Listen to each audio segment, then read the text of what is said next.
নমস্কার, আমুদরিয়া নিউজে আপনাদের সকলকে স্বাগত। আমি ঋতু। শুরু করছি আজকের বিশেষ কিছু খবর। দুই ছাত্রীকে হেনস্থায় অভিযুক্ত মারা গেল পুলিশের গুলিতে, হামলার দাবি। স্কুলের টয়লেটে দুই নাবালিকা ছাত্রীকে যৌন হেনস্থার দায়ে ধৃত অক্ষয় সিন্ধে পুলিশের গুলিতে মারা গেল। সোমবার ভোরে নভি মুম্বাইয়ের জেল থেকে তদন্তের জন্য বদলাপুরে নিয়ে যাওয়ার সময় গাড়ির মধ্যে এক পুলিশ অফিসারের পিস্তল ছিনতাই করে গুলি চালিয়েছিল বলে পুলিশের দাবি। সেই সময়ে পাল্টা গুলি চালায় তার মৃত্যু হয়। পুলিশ জানিয়েছে, অক্ষয়ের গুলিতে একজন অ্যাসিস্ট্যান্ট সাব ইন্সপেক্টরের জখম হয়েছে। তিনি হাসপাতালে চিকিৎসাধীন। অগস্টের গোড়ায় মহারাষ্ট্রের বদলাপুরে একটি স্কুলে দুই ছাত্রীর ওপরে যৌন অত্যাচারের অভিযোগ ওঠে। স্কুলের শৌচাগারে ঘটনাটি ঘটে। তা নিয়ে মহারাষ্ট্র উত্তাল হয়ে ওঠে। গোটা দেশেই ক্ষোভ দানা বাঁধে। ঘটনার 5 দিন পরে পুলিশ তদন্ত চালিয়ে ওই স্কুলের সাফাই কর্মী অক্ষয়কে গ্রেফতার করে।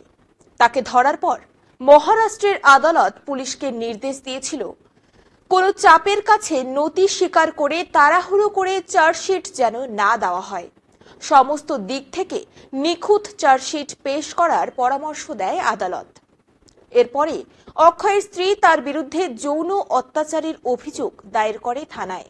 পুলিশের দাবি, রাস্তায় আচমকা এক পুলিশ অফিসারের পিস্তল ছিনিয়ে নিয়ে গুলি চালাতে শুরু করে অক্ষয়। একজন এএসআই জখম হন। তখন পুলিশ পাল্টা গুলি চালালে তার মৃত্যু হয়। অক্ষয়ের মৃত্যুর খবর চাউর হতে বদলাপুরে হইচই পড়ে যায়। অনেকে রাস্তায় নেমে বাজি ফাটাতে শুরু করে। তাদের মতে, অভিযুক্তকে মদতে আরো কেউ ছিল কিনা তা সামনে আসার আগেই এমন ঘটে গেল। আসছি দ্বিতীয় খবরে। ভারতের কেন্দ্রীয় স্বরাষ্ট্রমন্ত্রীর মন্তব্যে আপত্তি জানালো বাংলাদেশ। কয়েকদিন আগের ঘটনা। ঝাড়খণ্ডে নির্বাচনী প্রচারে গিয়ে কেন্দ্রীয় স্বরাষ্ট্রমন্ত্রী অমিত শাহ বলেছিলেন, তারা সেখানে ক্ষমতায় গেলে বাংলাদেশি অনুপ্রবেশকারীদের ধরে উল্টো করে ঝুলিয়ে রাখবেন। এই মন্তব্য নিয়ে বাংলাদেশের অন্তর্বর্তী সরকারের পক্ষ থেকে প্রতিক্রিয়া জানানো হয়েছে। বাংলাদেশের বিদেশ মন্ত্রকের পক্ষে ভারতের ডেপুটি হাই কমিশনারের কাছে চিঠি পাঠিয়ে বিরোধিতা করা হয়েছে।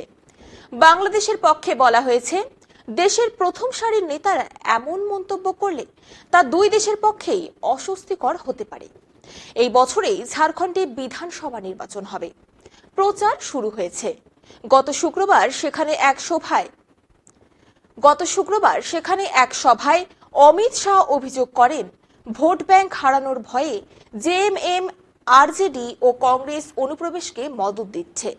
এরপরের তিনি ঘোষণা করেন, যদি ঝাড়খণ্ডের সরকার পরিবর্তন করে বিজেপিকে আনা হয়, তাহলে প্রত্যেক অনুপ্রবেশকারী বাংলাদেশি রোহিঙ্গাকে খুঁজে বের করে উল্টো করে ঝুলিয়ে সোজা করে দেবেন তারা।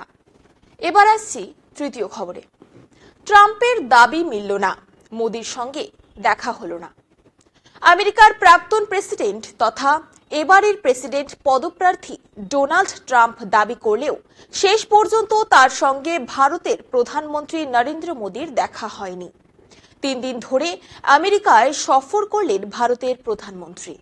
ডোনাল্ড ট্রাম্প দাবি করেছিলেন, তার খুব ভালো বন্ধু মোদি এবং তার সঙ্গে দেখা হবে।